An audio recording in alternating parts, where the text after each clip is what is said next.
Le fils du rancher ne pouvait pas parler depuis sa naissance. Du moins, c'est ce que tout le monde croyait au Ranch Voss. Des médecins l'avaient examiné pendant des années sans rien trouver qui puisse donner de l'espoir à la famille. Quand Mara Keane est arrivée pour laver les sols, faire profil bas et gagner assez pour l'hiver, plus personne ne regardait le garçon comme s'il pouvait encore changer.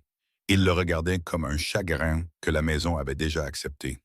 Mais avant le lever du soleil, dans une étable sombre pleine de poussière, de cuir et d'odeur de pluie à venir, Mara a remarqué une chose étrange que les médecins avaient manquée. Et ce fut la première fissure dans un silence qui régnait sur cette maison depuis des années.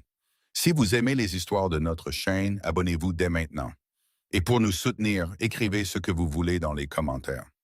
Marianne est arrivée au Ranch Voss à la tombée de la nuit avec un sac de voyage, un châle d'hiver et des mains déjà rêches à cause du travail des autres. La charrette qui l'avait amenée de la ville n'a pas attendu. Elle l'a déposée au portail d'entrée, là où la route s'élargissait juste assez pour faire demi-tour, puis s'est éloignée dans un nuage de poussière pâle. Quand la poussière est retombée, la maison du ranch est apparue, longue et large sur la pente sombre derrière elle, avec des dépendances éparpillées comme des ombres basses dans la cour. C'était un endroit solide. De l'argent y avait été investi et le chagrin y était resté. Elle le savait avant même d'y mettre les pieds. Une femme en tablier gris a ouvert la porte de la cuisine avant que Mara n'ait eu le temps de frapper 2 fois. Elle était carrée d'épaules, d'un âge avancé, et se tenait comme une personne qui avait maintenu une maison troublée, debout par la seule force de l'habitude. « Vous êtes la nouvelle », a-t-elle dit. « Oui, madame.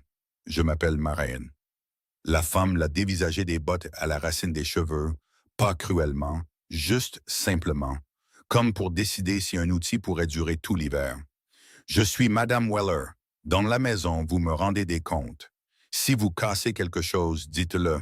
Si vous avez besoin de quelque chose, demandez une seule fois.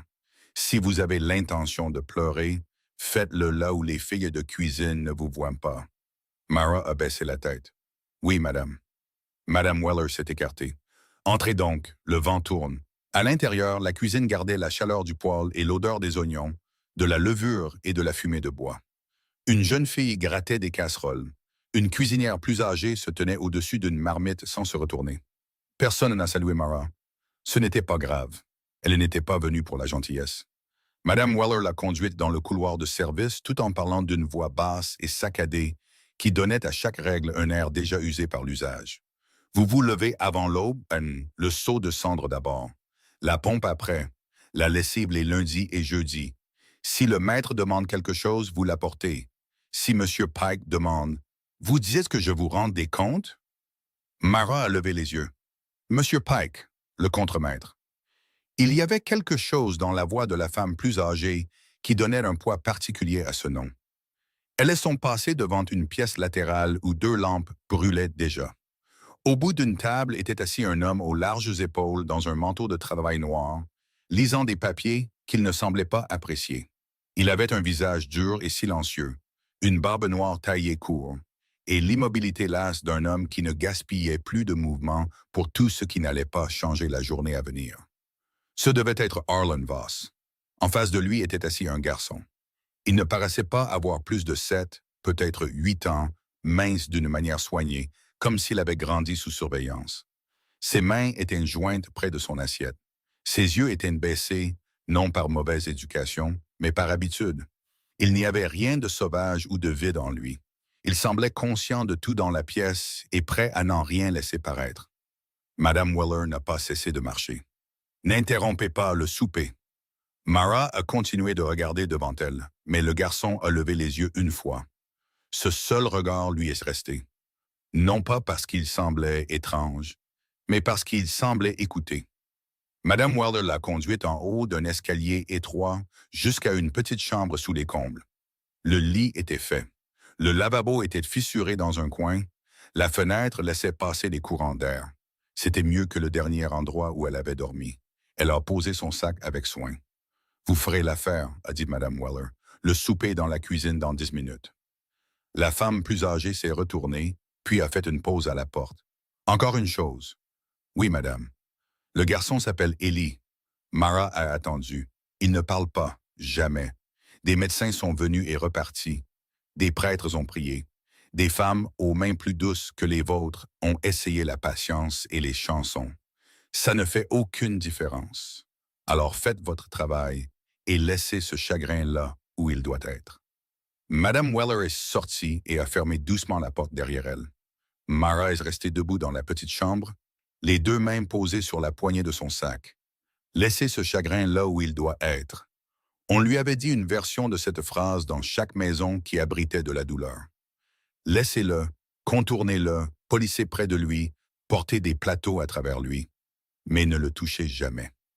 Au souper, elle s'est assise avec le personnel de cuisine, a mangé du ragoût trop vite et a appris la météo avant de connaître le caractère de quiconque. La cuisinière s'appelait Nettie. La fille aux casseroles était Rose.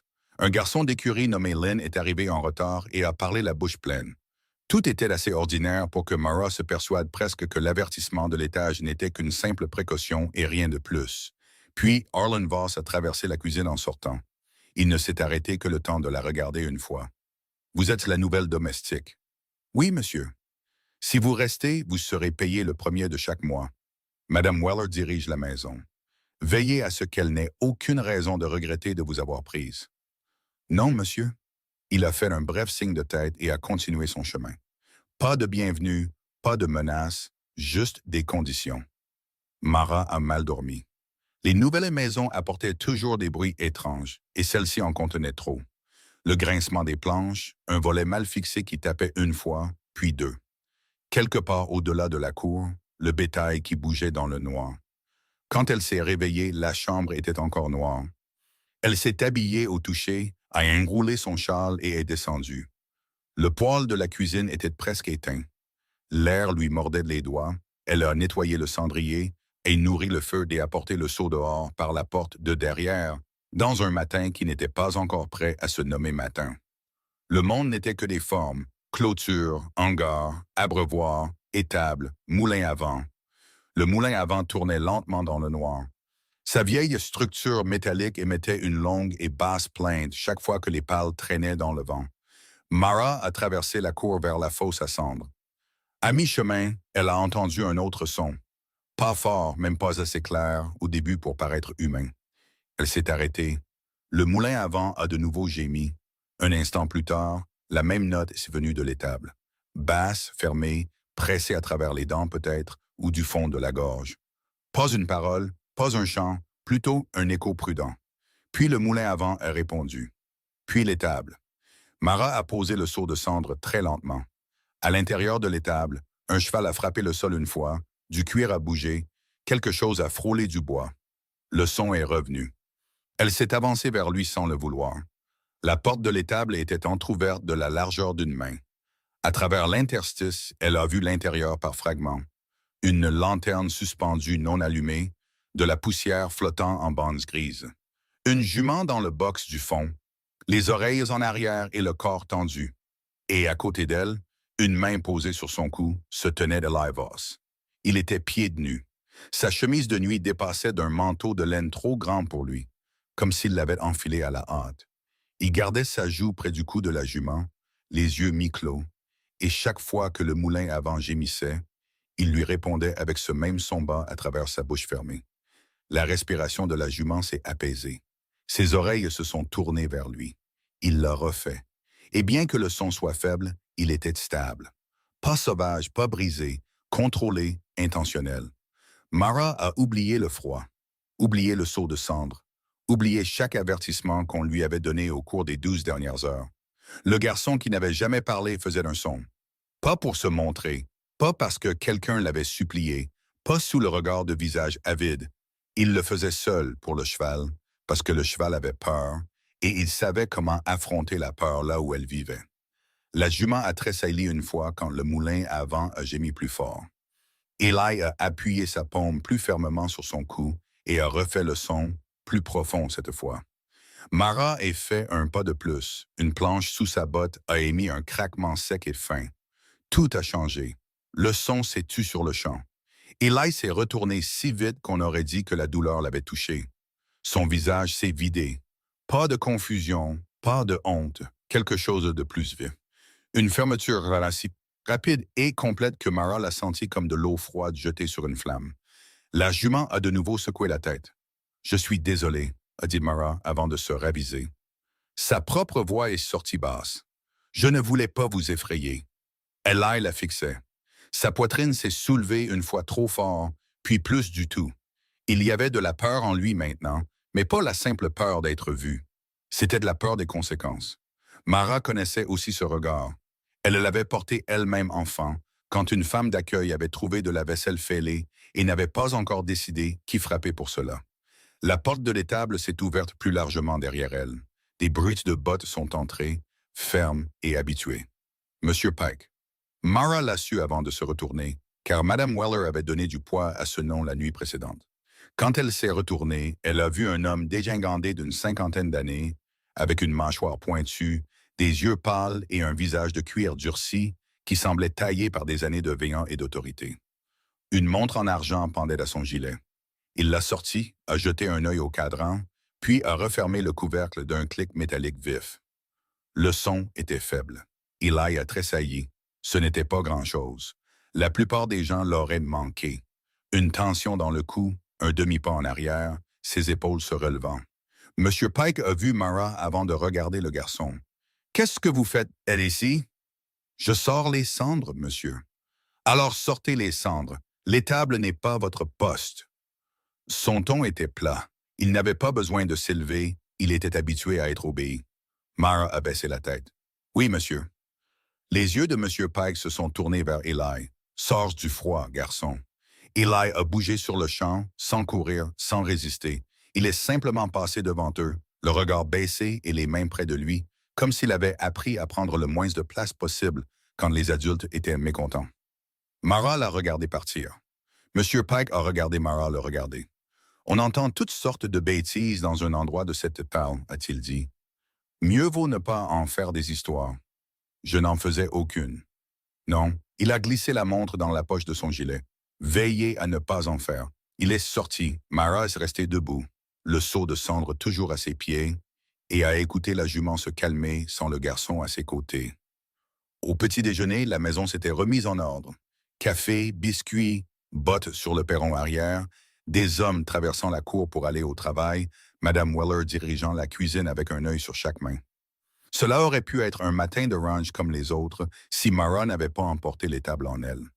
Elle a vu Eli plus tard au bout de la salle à manger, habillé maintenant, les cheveux peignés, assis droit sur sa chaise. Une assiette était posée devant lui. Il mangeait peu. Arlen Voss était assis en bout de table. Il ne forçait pas le garçon à parler. Il ne posait aucune question inutile. Pourtant, quelque chose dans toute la pièce pesait sur l'enfant, une sorte d'attente qui durait depuis si longtemps qu'elle s'était durcie en silence. À un moment donné, Harlan a doucement poussé un plat de biscuits vers lui.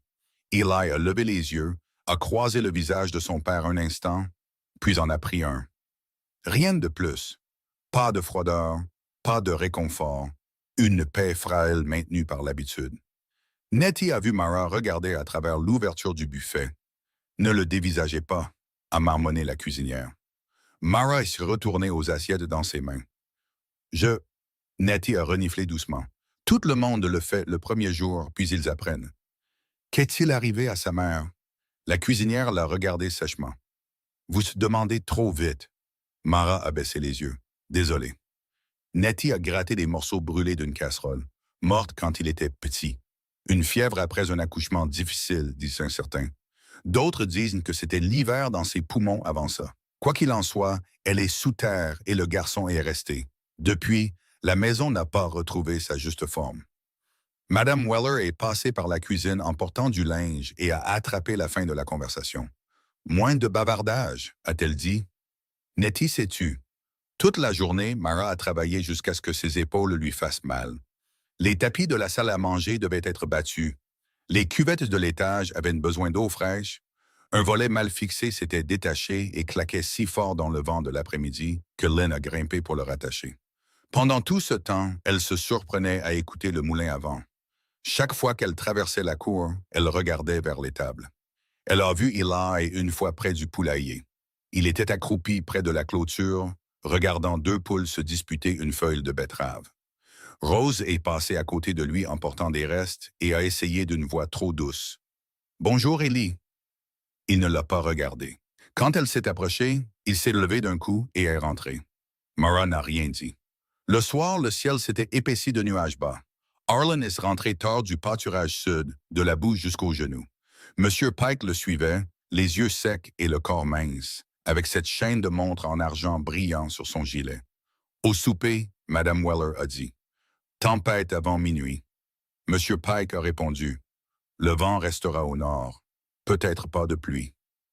Eli était assis entre eux dans le silence qui a suivi. Les petites mains à nouveau jointes, le visage immobile. Puis le moulin à vent a poussé un long grognement de fer dans la cour sombre. Les doigts d'Eli se sont resserrés sur sa cuillère, seulement pour une seconde. Personne d'autre ne semblait le remarquer. Mara, si. Cette nuit-là, en montant l'escalier étroit vers sa chambre, elle ne se sentait plus comme une nouvelle domestique dans une maison étrange. Elle se sentait comme la gardienne de quelque chose de dangereux qu'elle n'avait jamais demandé à tenir. Elle s'est assise sur le bord du lit et a défait ses cheveux de ses mains lentes. Le son dans l'étable avait été réel. La peur du garçon avait été réelle. Et la partie la plus vive de cette peur n'était pas venue quand elle l'avait vu. Elle était venue avec l'arrivée d'un autre adulte et le claquement net du métal qui se referme. En bas dans la cour, le vent s'est levé. Le moulin à vent a de nouveau gémi. Dans la chambre en dessous de la sienne, des planches ont bougé une fois, puis se sont tues. Quelque part dans cette maison, un enfant qui avait fait un son dans le noir s'apprenait à nouveau à ne plus en faire du tout.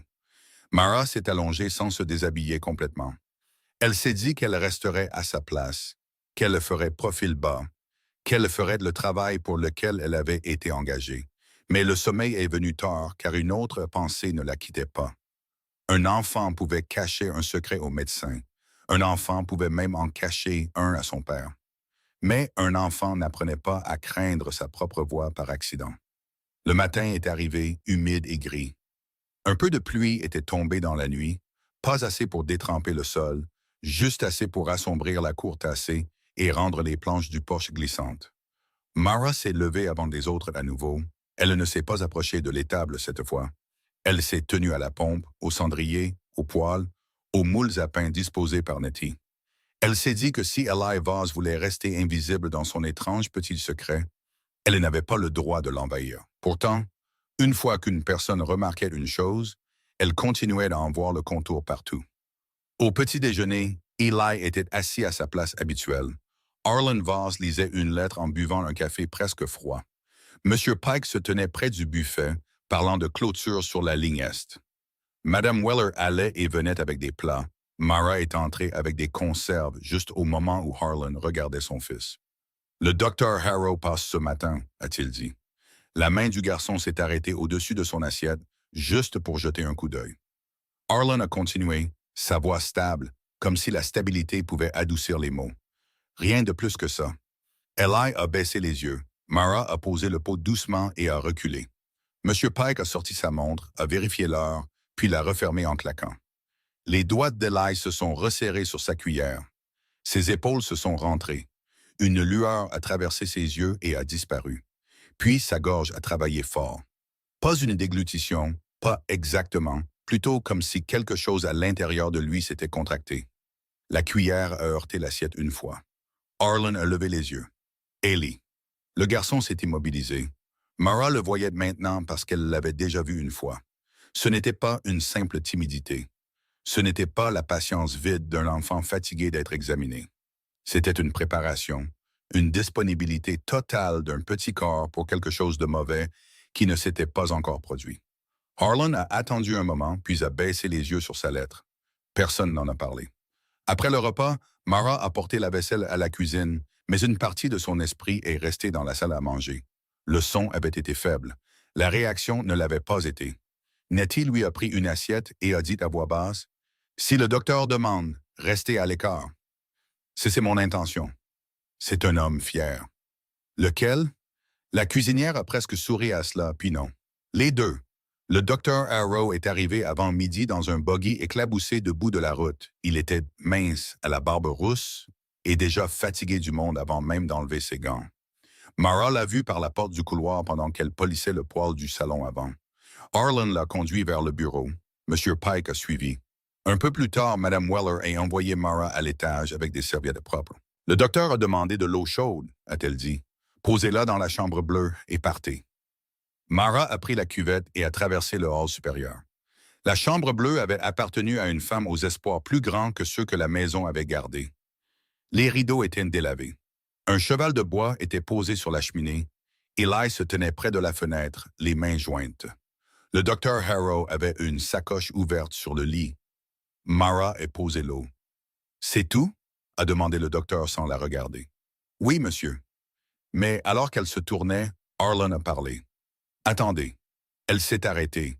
Le docteur Harrow a pris un abaisse-langue en bois, bien que le garçon n'ait pas ouvert la bouche. « Vous êtes la nouvelle domestique. »« Oui, monsieur. »« Depuis combien de temps êtes-vous ici? »« Depuis hier soir. » Le docteur a expiré brièvement par le nez. « Alors je suppose que vous n'avez aucune observation digne d'intérêt à offrir. » Mara a gardé son visage impassible. « Non, monsieur. »« Bien. » Il a refermé sa maillette.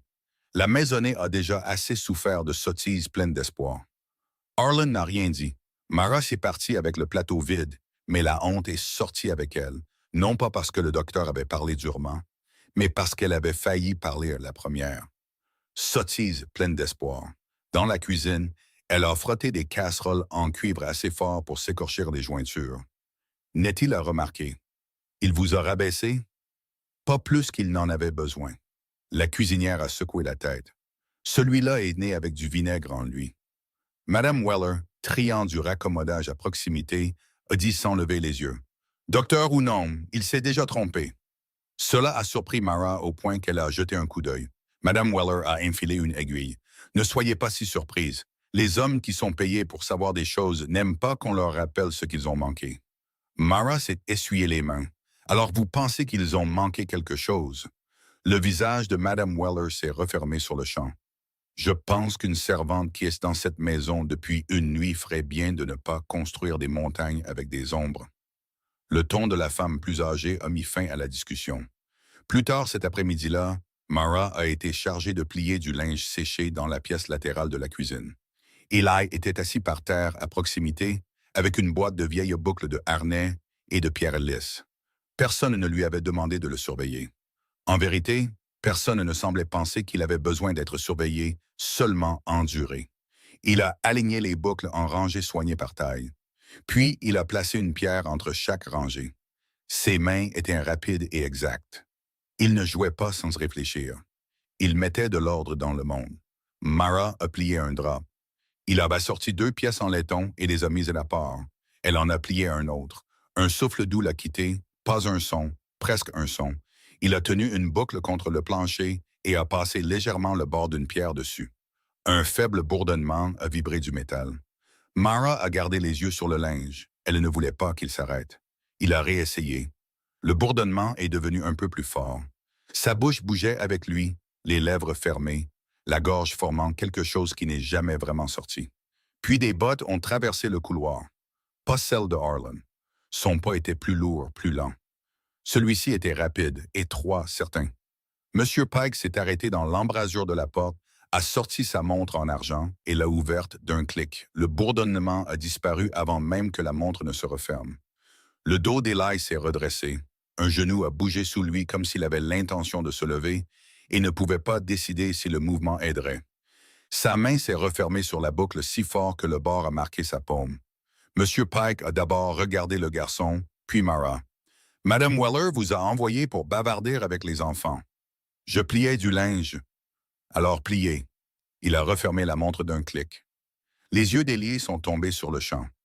Sa respiration est devenue superficielle. La pièce en laiton a glissé de ses doigts et a heurté le sol, mais il ne l'a pas ramassé. Mara a baissé la tête et a continué de bouger ses mains jusqu'à ce que le contremaître s'en aille. Quand les bottes ont disparu, elle a attendu. Le garçon n'est pas retourné aux boucles. Il s'est levé, les a rassemblés dans la boîte avec de petits mouvements inégaux et l'a emporté.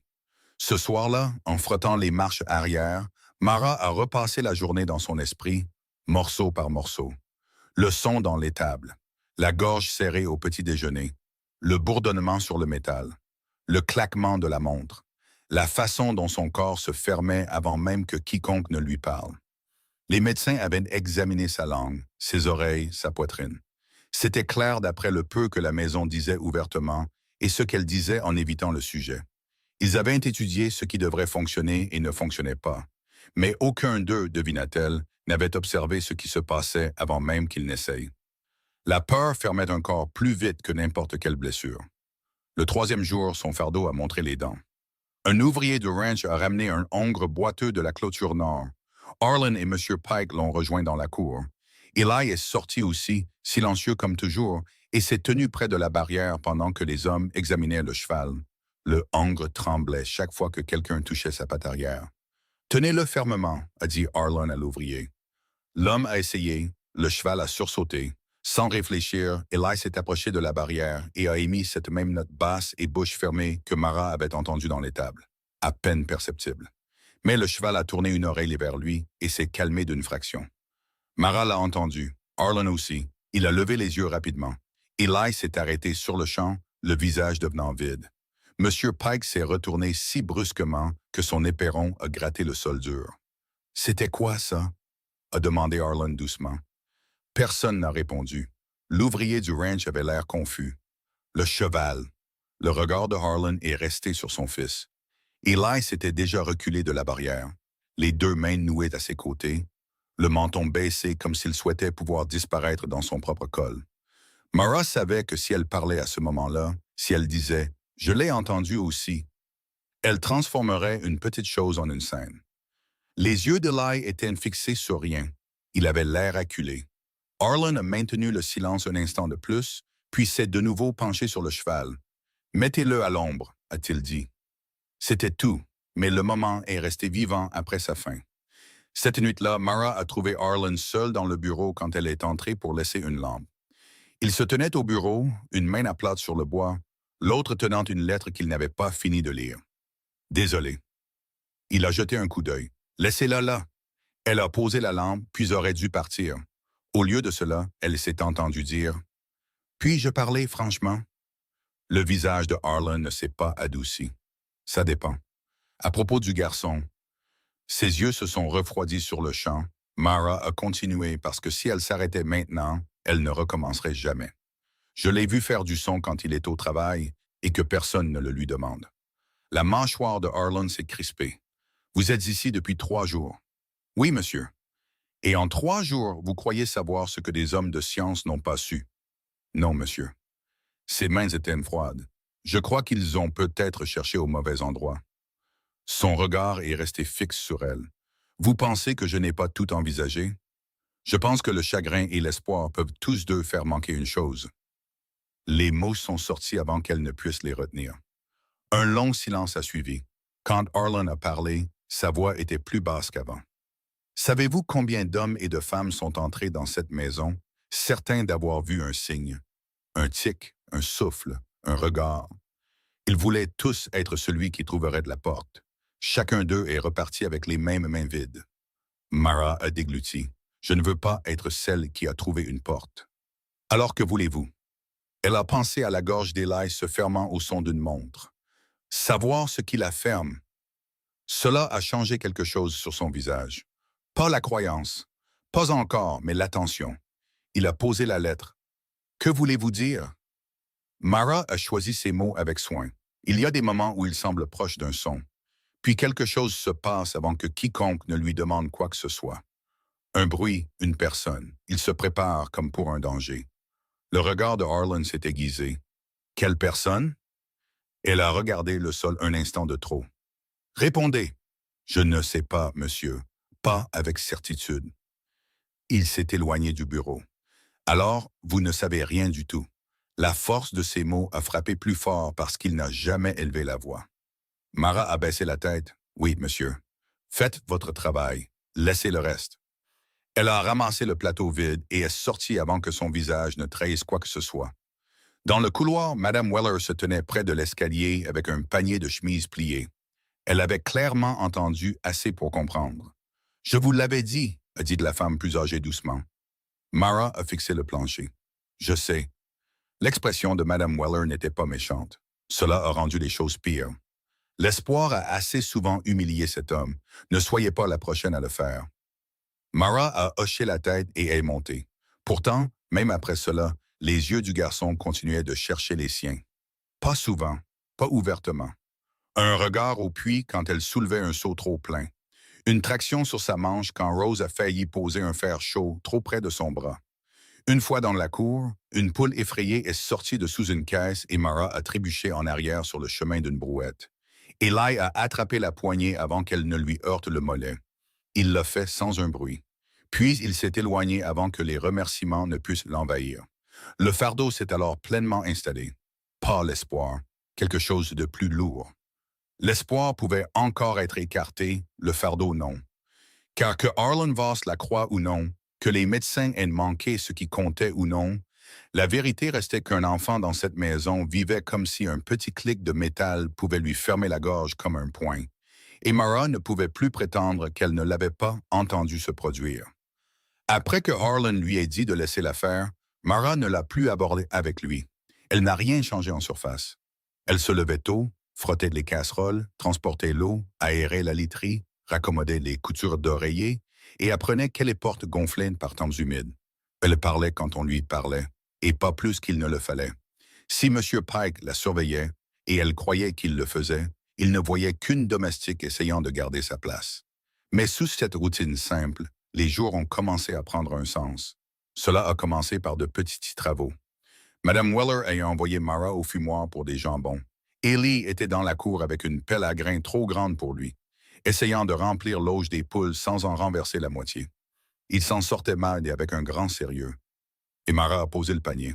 Trop lourd, a-t-elle dit, sans s'approcher. Il l'a regardée, sur ses gardes. Elle a incliné la pelle avec 2 doigts pour montrer l'angle. Comme ça. Puis elle a reculé à nouveau. Eli a étudié son visage, puis a copié la prise. Moins de grains est tombé. Il a jeté un coup d'œil à ses mains. Elle a hoché la tête. C'était tout. Le lendemain, Nettie avait besoin de farine du hangar de stockage arrière. Mara y a d'abord trouvé Eli, accroupi sur un seau retourné, retirant des bardanes de la queue d'un vieux chat de grange avec des doigts doux. Le chat aurait dû le griffer. Au lieu de cela, il s'est appuyé contre son genou comme s'il le connaissait depuis des années. Mara a pris le sac de farine de l'étagère et l'a laissé continuer à travailler. À la fin de la semaine, il avait commencé à apparaître là où se trouvaient ses corvées. Pas dans ses pieds, pas en quête d'attention, juste à proximité. Si elle triait des pommes de terre, il s'asseyait par terre et séparait les pourries avant qu'elle ne le demande. Si elle portait des serviettes pliées à la buanderie, il tenait les portes ouvertes, puis disparaissait avant que la servante plus âgée ne puisse le remarquer. Une fois, elle était dans la sellerie à frotter du savon à sel sur du cuir rigide quand il s'est glissé à l'intérieur, a pris la plus petite brosse et a commencé à nettoyer les boucles en cercle soigné. Elle ne l'a pas félicité bruyamment. Elle avait déjà appris que les éloges pouvaient être ressentis comme une pression dans cette maison. Elle a seulement dit « ça aide ». Ses yeux se sont levés. Il a continué à travailler. Le travail leur a donné un langage que personne ne semblait remarquer. Quand ses mains étaient dans la pâte, il allait chercher de la farine supplémentaire avant qu'elle ne la demande. Quand elle étendait le linge et que le vent attrapait un drap, il en épinglait le bord avec ses 2 bras avant qu'il ne lui enveloppe le visage. Quand elle a fait tomber une cuillère dans la boue de la cour, il est apparu avec de l'eau de l'abreuvoir et la lui a tendue, puis a de nouveau disparu. Rien en lui ne semblait simple ou absent. C'était un enfant vivant entre des murs étroits, observant chaque ton et chaque son avant de permettre à son propre corps de répondre. Elle l'a vu le plus clairement autour des animaux. Les chevaux l'écoutaient, non pas parce qu'il les commandait, mais parce qu'il s'accordait à eux.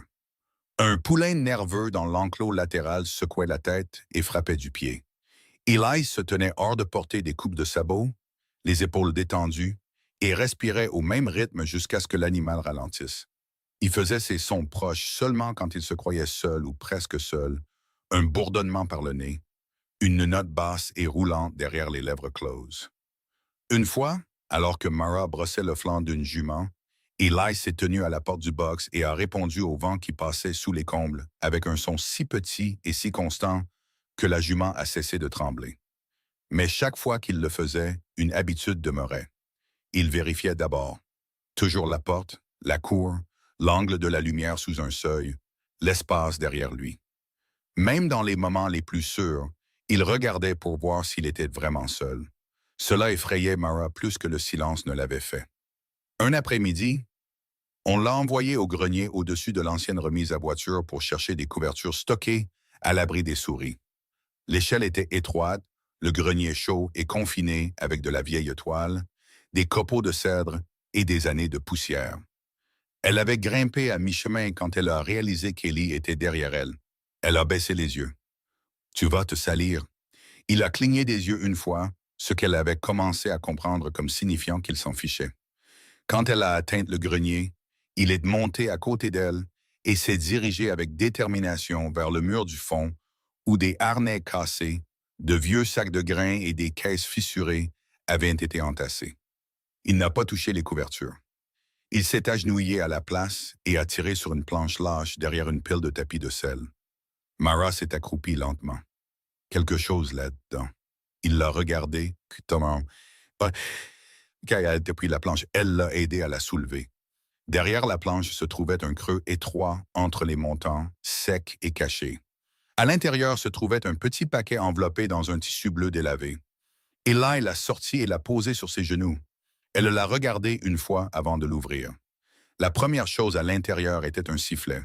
En étain, bon marché, de la taille d'un enfant, très tordu près de l'embout comme si quelqu'un avait marché dessus ou l'avait écrasé dans son poing. Un bout de vieux fil rouge était encore accroché à une extrémité. La deuxième chose était un morceau de papier plié, jauni et déchiré d'une plus grande feuille. Mara l'a déplié avec soin. L'écriture était soignée mais hâtive, pas la main raide d'un registre de médecin. Celle d'une femme, pensa-t-elle. Une phrase avait été arrachée. Ce qui restait disait « La voix est là quand il n'a pas peur. Ne les laissez pas le dire brisé. Il se ferme sous la peur et les sons vifs. » Le bord inférieur avait disparu. Pas de nom, pas de contexte complet, mais assez. Mara l'a relu. La voix est là quand il n'a pas peur. Elle a regardé Alim. Il avait rentré ses mains sous ses bras et observait son visage comme le font les enfants quand ils craignent de la réaction d'un adulte plus que l'objet lui-même. « C'est ta mère qui a écrit ça ?» a demandé doucement Mara. Il a baissé les yeux. Ce n'était pas une réponse, mais ce n'était pas non plus un refus. Elle a retourné le sifflet dans sa main. La bosse près de l'embout avait des marques de dents dans le métal, faibles mais présentes. Un enfant avait un jour essayé de souffler fort dedans. Qu'est-il arrivé à ça? Les doigts d'Eli se sont refermés sur son propre poignet. Son regard s'est déplacé non pas vers le sifflet, mais vers l'ouverture du grenier, puis de nouveau vers elle, vérifiant encore. Mara a senti un frisson sous la poussière estivale. Elle a plié le papier avec soin et a tout remballé dans le tissu. « D'accord, a-t-elle dit, je ne te forcerai pas à le dire. » À ces mots, une certaine tension a quitté son visage. Il a touché le paquet une fois, puis l'a poussé vers elle au lieu de le reprendre. « Tu veux que je le garde? » Ses yeux ont rencontré les siens, puis il a hoché la tête. C'était le premier choix clair qu'il lui avait jamais montré. La confiance qu'il contenait l'a frappé durement. « D'accord, » a répété Mara, plus doucement maintenant. « Je le ferai. » Elle a glissé le paquet sous son tablier et s'est levée avec les couvertures. Eli l'a suivie en bas de l'échelle, assez près pour qu'elle puisse entendre sa respiration et le glissement sec de la poussière sous ses chaussures. Tout l'après-midi, le paquet caché semblait lui brûler le flanc. La voix est là quand il n'a pas peur. Ne les laissez pas le dire brisé. Se ferme sous la peur et les sons vifs. Pas né vide, pas inaccessible, pas ce que la maison croyait. Mais si c'était vrai, qui l'avait su? Qui l'avait écrit? Et pourquoi avait-il été caché derrière une planche de grenier comme de la contrebande? Près du coucher du soleil, Mara a commis l'erreur de penser qu'elle pourrait gérer l'affaire plus prudemment cette fois. Arlen était seul dans la sellerie, vérifiant une sangle fissurée. La lumière de la porte ouverte coupait le sol en une longue barre. Personne d'autre n'était à proximité. Elle s'est arrêtée sur le seuil. « Monsieur, » il n'a pas levé les yeux tout de suite. « Qu'y a-t-il? J'ai trouvé quelque chose en allant chercher des couvertures. » Cela l'a fait lever la tête. Elle est entrée et a tendu le tissu bleu plié. Il l'a pris sans commentaire. Quand il l'a ouvert et a vu le sifflet, rien n'est apparu sur son visage. Quand il a déplié la note, quelque chose est apparu. Pas grand-chose. Une immobilité plus profonde qu'avant. Où? A-t-il demandé. Dans le grenier au-dessus de la remise à voiture. Il a relu le morceau de papier. Mara a regardé ses yeux parcourir la ligne déchirée, comme si les mots manquants pouvaient revenir s'il les fixait assez fort. Cette main, a-t-il dit enfin, c'est peut-être celle de Lydia. Le nom de sa femme, la première fois que Mara l'entendait prononcer. C'est lui qui me l'a apporté, a-t-elle dit. Harlan a levé brusquement le regard. Ellie. Oui, monsieur. Il a regardé vers la cour, bien que le garçon ne soit pas en vue. Pendant un bref instant, la douleur est apparue clairement sur son visage. Pas forte, juste là. Le regard d'un homme découvrant que les morts avaient essayé de lui dire quelque chose et qu'il avait vécu des années sans l'entendre. Puis le regard a disparu. Il a replié la note avec un soin exact. Vous n'aviez pas à fouiller dans des endroits cachés. Je ne fouillais pas, il m'y a conduit. Cela ne change rien. Mara a tenu bon. Monsieur, si sa mère savait... Si. Le mot a coupé net. Un bout de papier trouvé dans un grenier ne prouve pas grand-chose. Ça prouve que quelqu'un a cru un jour qu'il avait peur, pas qu'il était brisé. La mâchoire de Harlan s'est bloquée.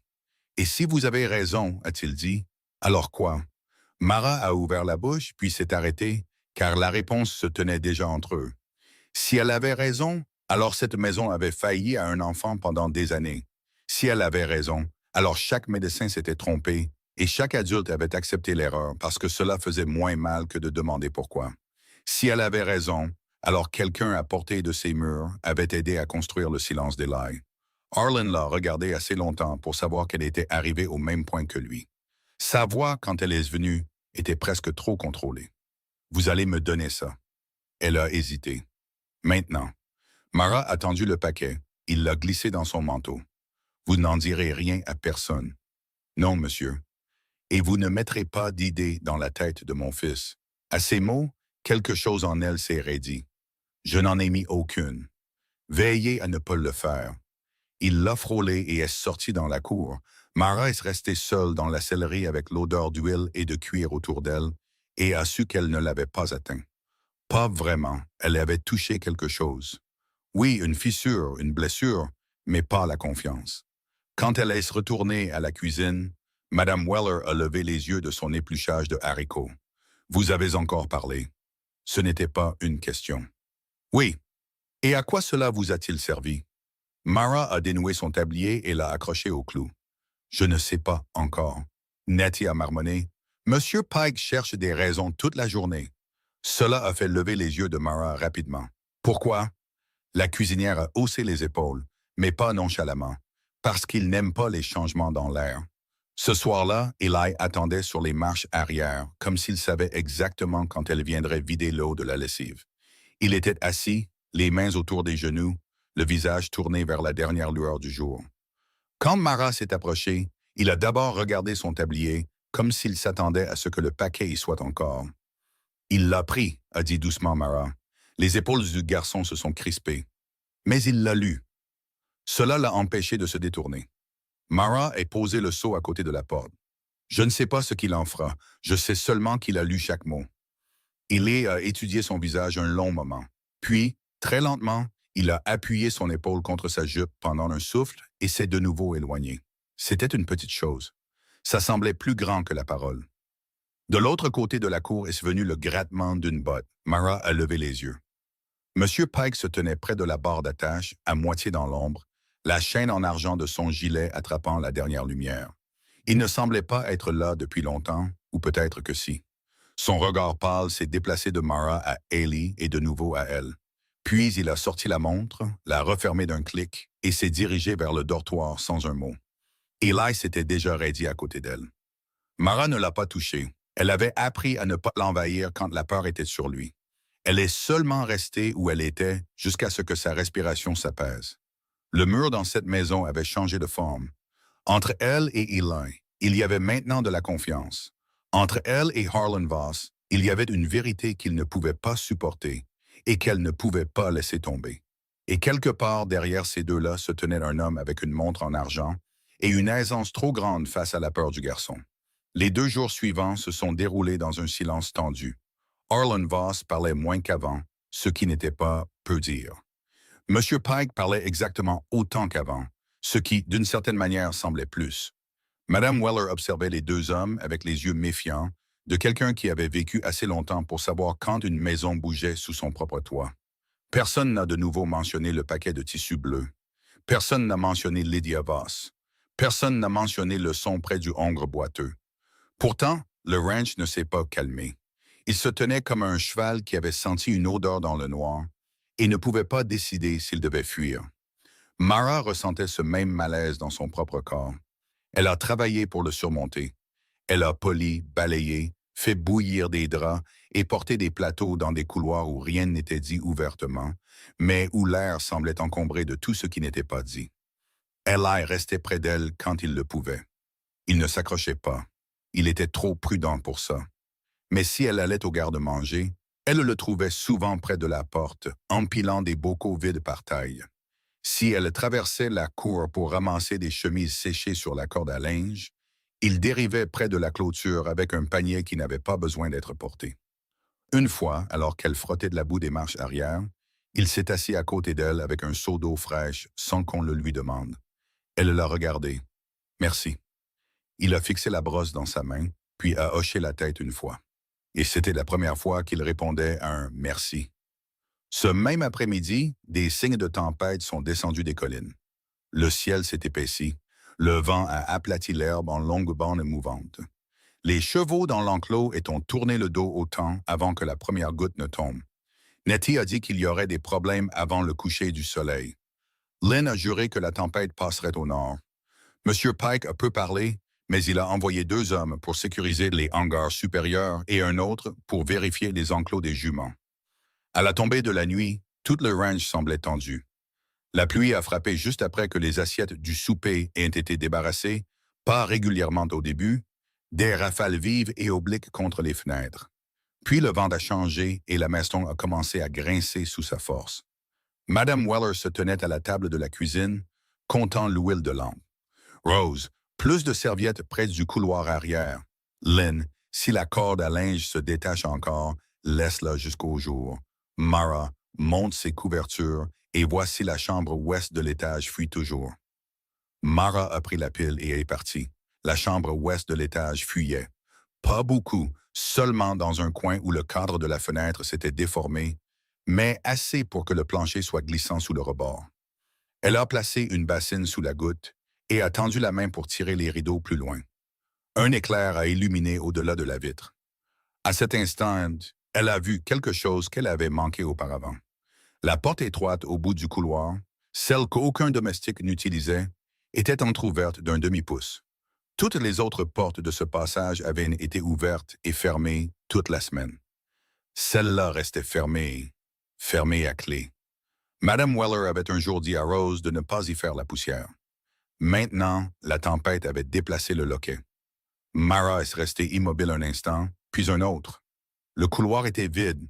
En bas, une rafale a fait claquer quelque chose de lâche contre le porche. Toute la maison a poussé un faible gémissement.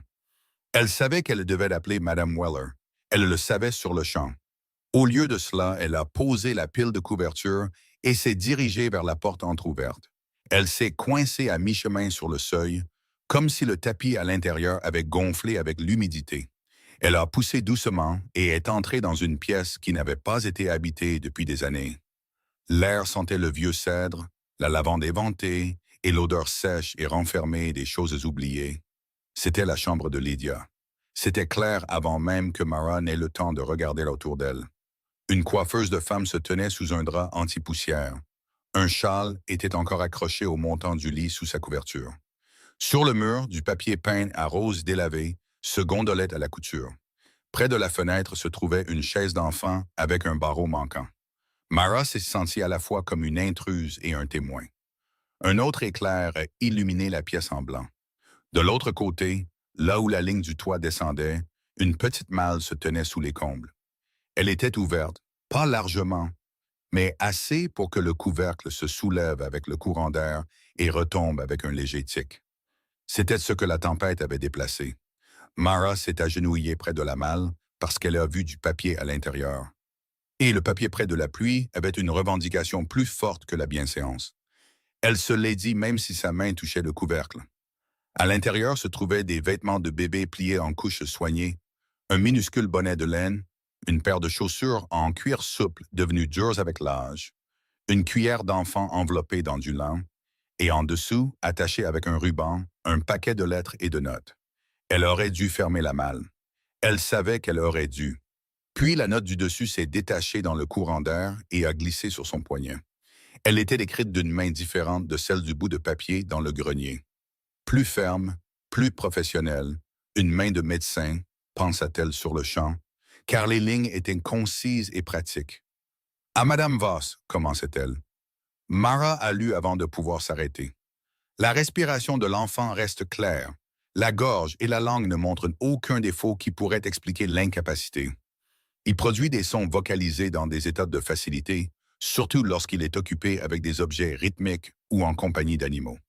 Je déconseille fortement les essais forcés ou la correction sévère après des tentatives infructueuses. La peur semble aggraver la condition. Le cœur de Mara a battu une fois, assez fort pour faire mal. Elle a relu la ligne puis la signature en dessous. Ephraim Bell, M.D. Bell pas Arrow. Un autre médecin, plutôt. Un médecin qui avait vu exactement ce que d'autres ont plus tard refusé de voir. Sous cette note se trouvait une autre, plus courte, de la main de Lydia. Si Arlen est de nouveau absent, ne laisse pas Eli avec Pike quand il s'énerve. Le cliquetis de cette montre le rend pâle. Il ne pleurera pas là où Pike peut l'entendre maintenant. Je ne comprends pas, mais je n'aime pas ça. La bouche de Mara s'est asséchée. Elle a baissé la page lentement, comme si un mouvement rapide changerait les mots dessus. Plus de suspicion, plus d'instinct, plus de remarques nerveuses de servante. Un avertissement écrit par la mère de l'enfant. Une autre rafale a projeté la pluie durement contre les fenêtres. En bas, des voix ont éclaté dans la cour. L'une criait pour une corde, une autre pour une lanterne. Puis est venu le cri paniqué d'un cheval. Mara a laissé tomber les notes dans la malle, a saisi le papier du médecin et l'avertissement de Lydia, et a couru le temps qu'elle atteigne le couloir arrière. Des hommes se dirigeaient déjà vers l'étable. La tempête avait ouvert une barrière mal fixée et une jeune jument avait tenté de sauter la séparation dans l'enclos de reproduction. Elle avait à moitié réussi, puis était mal tombée. Maintenant, son poulain, à peine assez vieux pour tenir sur ses longues pattes, était piégé dans le coin entre le mur et son corps. La cour était un chaos, tenu ensemble par des ordres. Des lanternes se balançaient dans le vent. La pluie giflait le visage de Mara alors qu'elle traversait le porche. Arlen était dans l'enclos, une main sur le licol de la jument, parlant bas et fermement. Lynn et un autre ouvrier essayant de libérer le poulain sans se faire botter. Madame Weller se tenait sous l'auvent, serrant son tablier contre sa poitrine. Monsieur Pike est arrivé du hangar inférieur avec une corde enroulée et cette montre en argent enchaînée et brillante sur son gilet mouillé. « Déplacez la jument d'abord », a-t-il crié. « Elle écrasera le poulain si elle roule », a répliqué Arlen. Eli se tenait à l'extérieur de la barrière de l'enclos sous la pluie. Personne ne l'avait envoyé à l'intérieur. Peut-être que personne ne l'avait même vu venir. Il était blême mais stable, les deux mains agrippées à la planche supérieure. Les yeux de la jument roulaient. Le poulain bêlait faiblement et essayait de se relever. Mara a vu la poitrine d'Ellie se contracter, a vu sa bouche s'ouvrir d'une fraction. L'a vu regarder non pas son père, mais le poulain piégé. Puis Pike a grimpé sur la barrière et a atterri lourdement dans la boue. La chaîne de son gilet a oscillé. Sa main est allée à sa poche. Un bref claquement métallique a percé la tempête. Le menton d'Ellie s'est rentré sur le champ. Ses mains se sont resserrées sur la barrière. La petite ouverture de sa bouche a disparu. La jument s'est débattue. Le poulain a poussé un faible cri étranglé. Arlen a juré et s'est jeté sur le licol. Avant que quiconque ne puisse l'arrêter, Eli a fait un son. Une syllabe brute et brisée. Pas. Elle est sortie de lui, rauque et effrayée, puis a disparu. Mais elle était là. Mara l'a entendue. Arlen l'a entendue. Chaque personne dans cette cour l'a entendue, même si la tempête a avalé la plupart de sa forme. Pendant un souffle stupéfait, personne n'a bougé. Puis la jument a donné un coup de pied contre les planches, et le moment s'est brisé. Lanterne plus haut, a aboyé Arlen. Il n'a pas regardé son fils à nouveau. Pas encore. Il ne le pouvait pas. Le danger était toujours présent. Mara s'est faufilée par la porte avant que quiconque ne pense à l'arrêter. Elle est tombée dans la boue à côté du poulain, a senti une patte coincée maladroitement sous le ventre de la jument et a levé les yeux. « Monsieur » a-t-elle dit à Harlan par-dessus la tempête. « S'il peut la calmer, laissez-le faire. » Le visage de Harlan s'est tourné vers elle, la pluie ruisselante dessus. Pendant une seconde, il a ressemblé à un homme debout entre deux faits impossibles. Puis il a regardé Ellie. Le garçon s'était raidi, les yeux immenses, les deux mains serrées sur la barrière. « Ellie » a dit Harlan. « Rien. » Pike s'approchait déjà. Il ne servira à rien ici. Mara s'est tournée vers lui si vite que ses genoux ont glissé dans la boue. Alors sortez de son champ de vision. Le visage de Pike s'est durci. Mais Harlan a dit « Recule. » Ce n'était pas fort, ça n'en avait pas besoin. Pike s'est figé. Harlan s'est éloigné de la tête de la jument juste assez pour dégager la vue du garçon. Ellie. Tout le corps de l'enfant a tremblé une fois. Mara a gardé les yeux sur le poulain et a parlé comme à l'animal effrayé, pas à lui. Doucement maintenant, doucement. Un autre éclair a illuminé l'enclos. La jument a soulevé, puis s'est immobilisée pendant une demi-seconde. Dans cette demi-seconde, Ellie a laissé échapper le son bas et stable, fin au début, à peine tenu, puis plus stable. Les oreilles de la jument ont tressailli, il l'a refait. Mara a senti la patte piégée du poulain se détendre. « Maintenant » a dit Harlan. Elle a tiré, Lynn a tiré. Le poulain s'est libéré dans une gerbe de boue et de paille et a glissé sur ses genoux, tremblant mais vivant. La jument s'est relevée d'un coup, les yeux fous mais sur ses pattes. Le son d'Ellie s'est interrompu. Il a reculé de la barrière comme s'il s'était dépensé entièrement dans ses deux souffles. Harlan l'a rattrapé avant qu'il ne tombe. Personne dans cette cour n'a parlé de ce qui s'était passé pendant plusieurs longs moments. Il y avait trop de pluie, trop de mouvements, trop de dangers vivants qui se déroulaient encore. Des hommes ont mis la jument à l'abri. Lynn a porté le poulain dans le box sec. Mara s'est levée lentement, trempée et frissonnante. Puis Harlan a baissé les yeux sur son fils dans ses bras. Eli ne voulait pas lever le visage. Harlan ne l'a pas forcé. Il l'a seulement tenu là, une large main sur l'arrière de la tête du garçon, comme s'il avait oublié que d'autres personnes regardaient. Madame Weller a touché la manche de Mara sous l'auvent. « Vous saignez. » Mara a baissé les yeux. Sa paume avait été coupée par un clou ou une écharde dans l'enclos. Elle ne l'avait pas senti. Ce n'est rien. Mais ce n'était pas rien. Ni la coupure, ni la tempête, ni le son.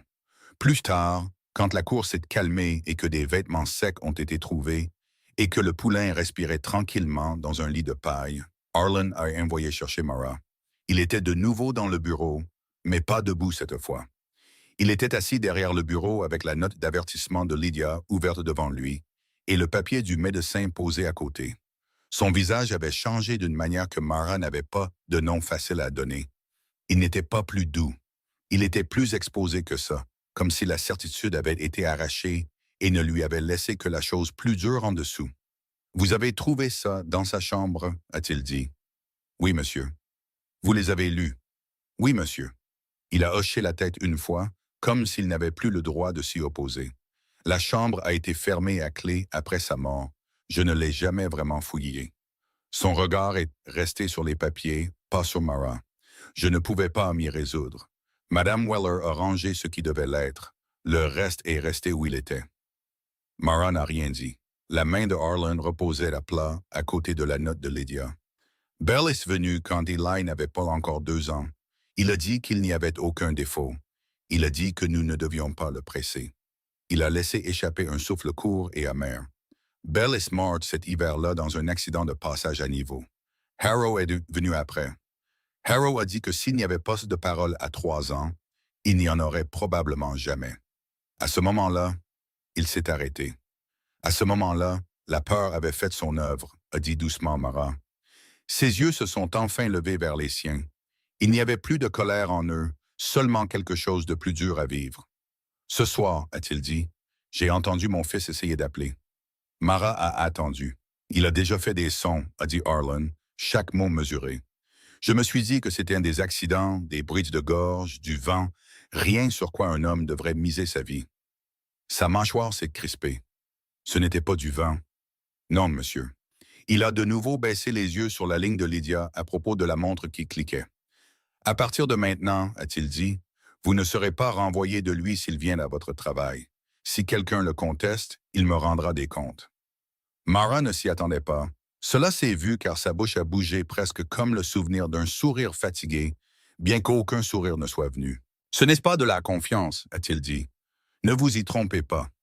Non, monsieur. C'est une nécessité. Oui, monsieur. Il s'est alors levé, rassemblant les papiers avec grand soin. Et si ce que ceux-ci suggèrent est vrai, alors le danger dans cette maison n'est pas son silence. La phrase est restée entre eux. Mara a alors vu que l'histoire avait changé. Pas de nom, pas encore d'action, mais de direction. Jusqu'à présent, elle avait regardé vers la voie d'un enfant comme si c'était la porte. Maintenant, la porte menait ailleurs, vers la chose qui lui avait appris à la fermer. Après la tempête, le ranch s'est réveillé dans un autre type de danger, pas plus bruyant, plus formel. Il est arrivé en manteau propre, en paquet de papier et dans le langage de l'inquiétude.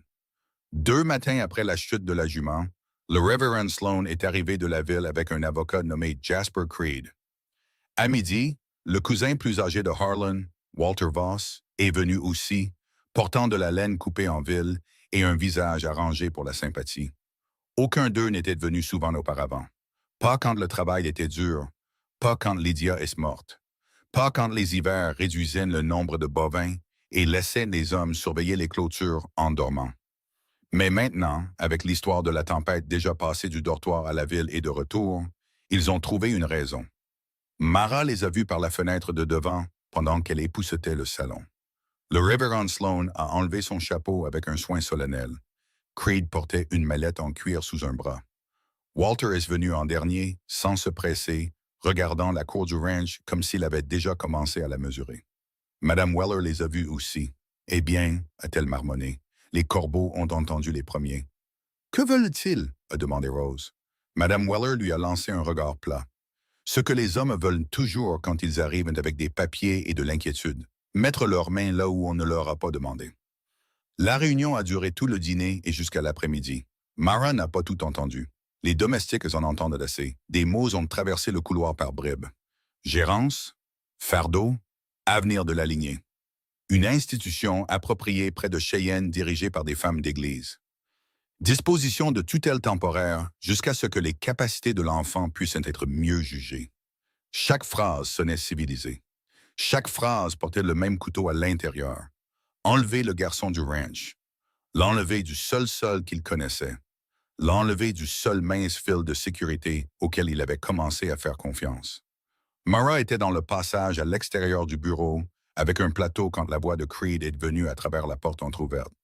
Personne ne doute de votre affection pour l'enfant, Harlan, mais l'affection seule ne garantit pas un héritage.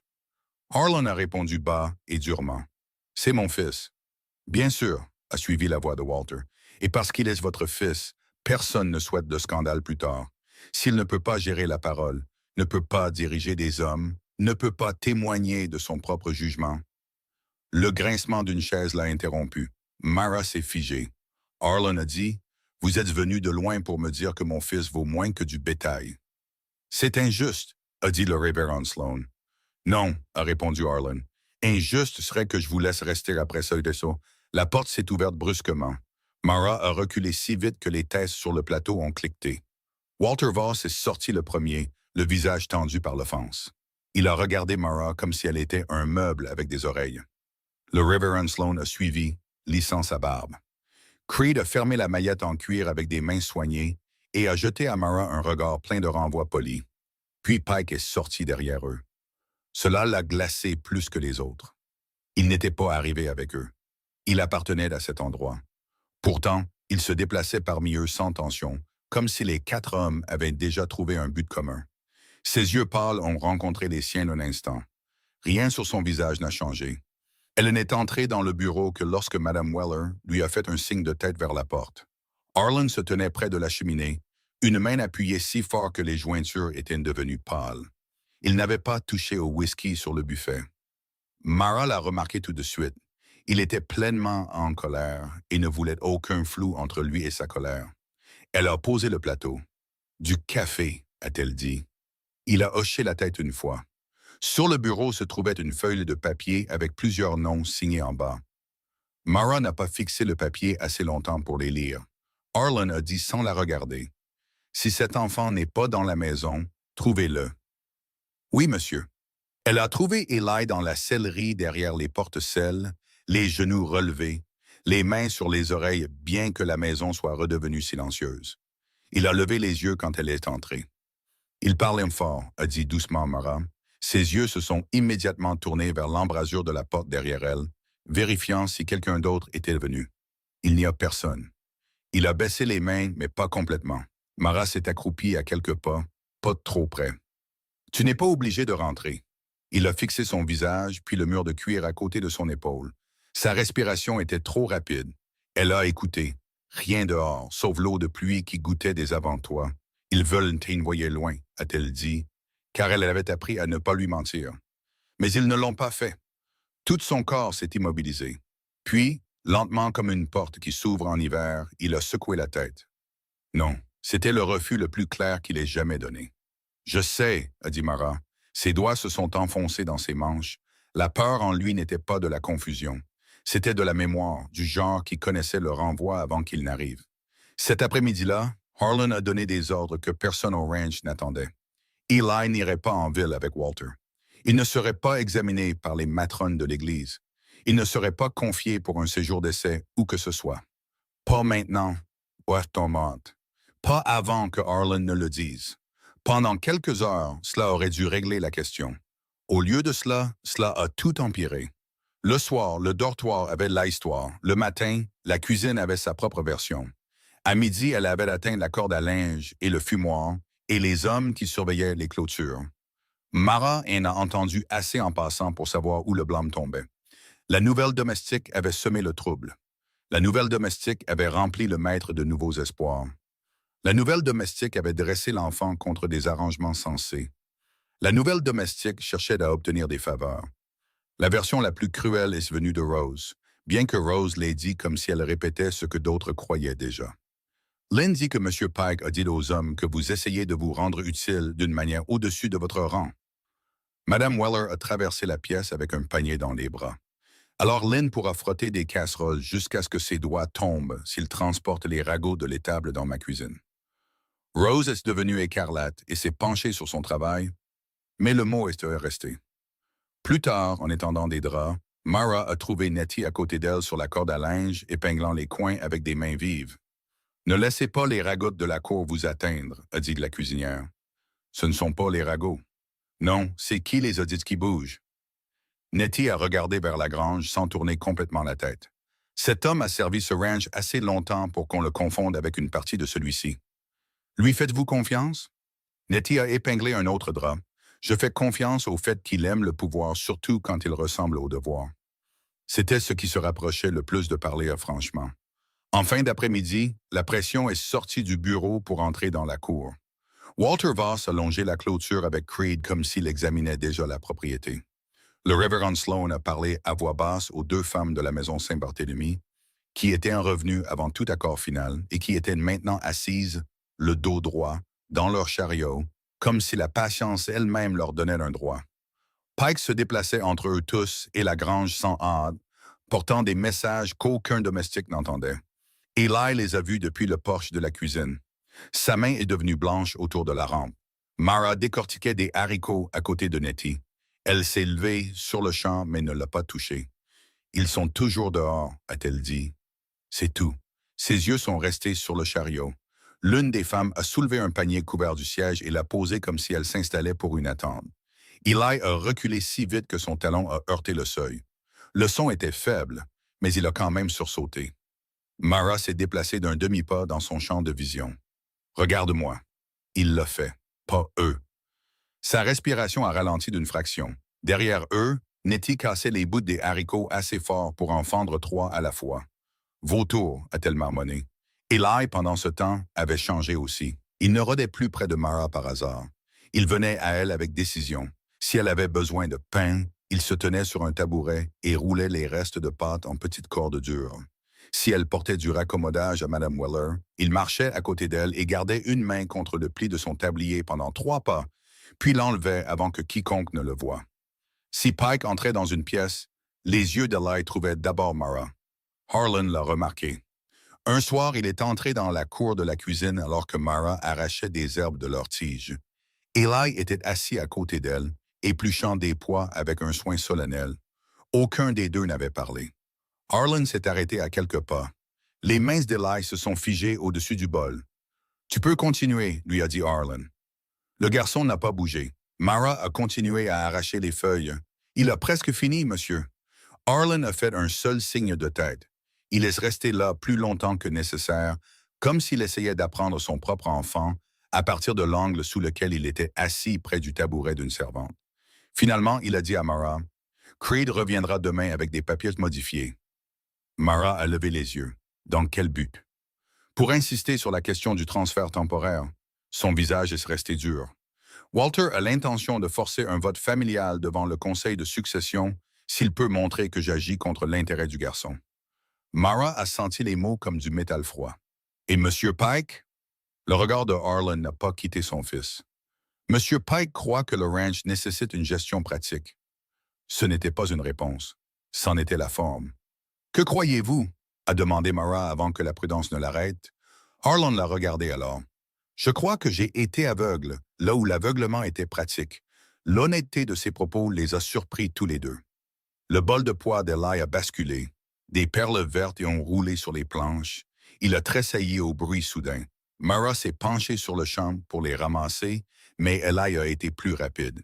À genoux, il a ramassé les pois dans ses paumes avec des mouvements trop urgents pour le petit accident.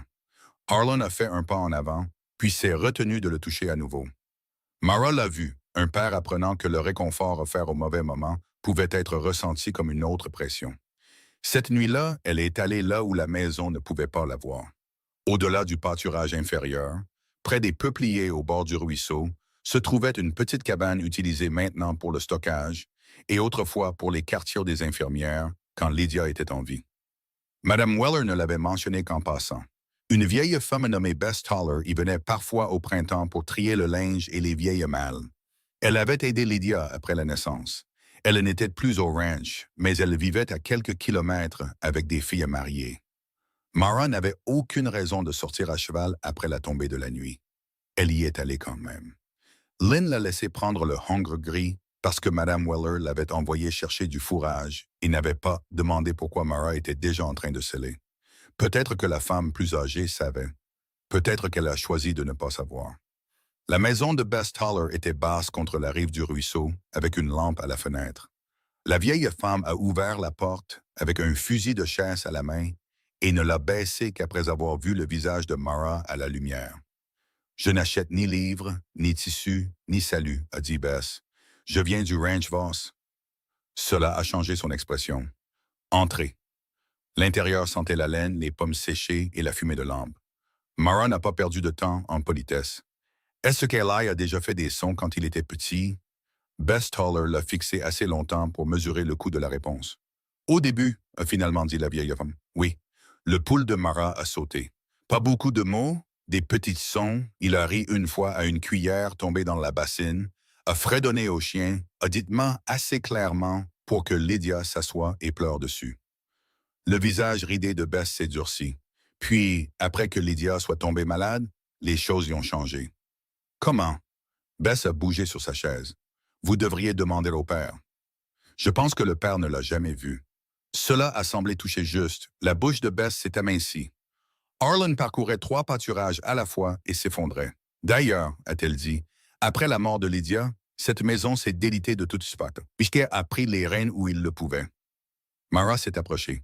Du garçon, de tout. L'a-t-il effrayé? La vieille femme n'a pas répondu tout de suite. Au lieu de cela, elle a atteint l'étagère derrière elle et a pris un tissu plié. À l'intérieur se trouvait une moufle tricotée pour enfants, très usée et raccommodée. « J'ai trouvé ça dans l'ancien placard de la sellerie il y a des années », a-t-elle dit. Le même jour où j'ai entendu la montre. Mara a senti la pièce se rétrécir autour d'elle. Quelle montre? Bess l'a regardée droit dans les yeux maintenant. La chaîne de montre en argent de Pike. J'ai entendu le clic, puis le garçon pleurer derrière la porte de la sellerie. Pas fort, étouffé, comme s'il avait appris que pleurer apportait pire après. La gorge de Mara s'est serrée. J'ai dit une fois à Lydia que je n'aimais pas comment l'enfant se rétractait devant lui. Elle a dit qu'elle l'avait vu aussi. A dit qu'elle avait l'intention d'en parler à Harlan après l'expédition des veaux. La vieille femme a regardé vers la fenêtre sombre. Lydia est morte avant l'expédition des veaux. Et après, une infirmière qui pose trop de questions se retrouve plus nécessaire. Mara a su alors que la maison n'avait pas simplement manqué la vérité. Elle avait repoussé ceux qui s'en approchaient de trop près. Elle laisse retourner au ranch sous une lune à moitié étouffée par les nuages, avec le ruisseau qui chuchotait à côté du sentier et chaque battement de sabots sonnant comme le temps qui s'épuisait. À l'aube, la menace suivante était déjà arrivée.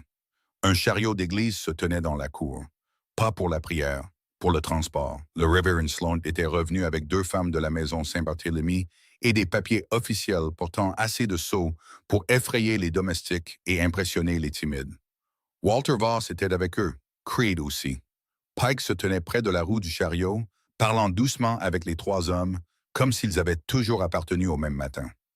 Mara est descendue de cheval assez fort pour se faire claquer les dents. Madame Weller l'a accueillie sur les marches arrière, le visage pâle de fureur contenue. Ils ont l'intention de l'emmener pour 1 mois d'essai, a-t-elle dit. Disent que c'est temporaire, disent que c'est gentil. Où est Harlan? Dans le bureau avec eux. Où est Ellie? Les yeux de Madame Weller se sont tournés vers l'escalier. Dans sa chambre, et il le sait. Les mains de Mara sont devenues froides sur les rênes. L'échéance était arrivée plus vite que quiconque ne l'avait craint. Pas la semaine prochaine, pas après que les rumeurs de la ville se soient calmées, pas après que Harlan ait eu le temps de rassembler des preuves. Maintenant. Mara n'a pas enlevé son châle avant d'entrer. De la boue collait encore à l'ourlet de sa jupe de sa chevauchée nocturne. Ses cheveux s'étaient défaits sous le vent. Elle ressemblait exactement à ce qu'elle était, une servante revenant d'un endroit où elle n'avait pas le droit d'être, pendant que des hommes puissants étaient assis à l'intérieur pour décider de la vie d'un enfant. Cela lui convenait.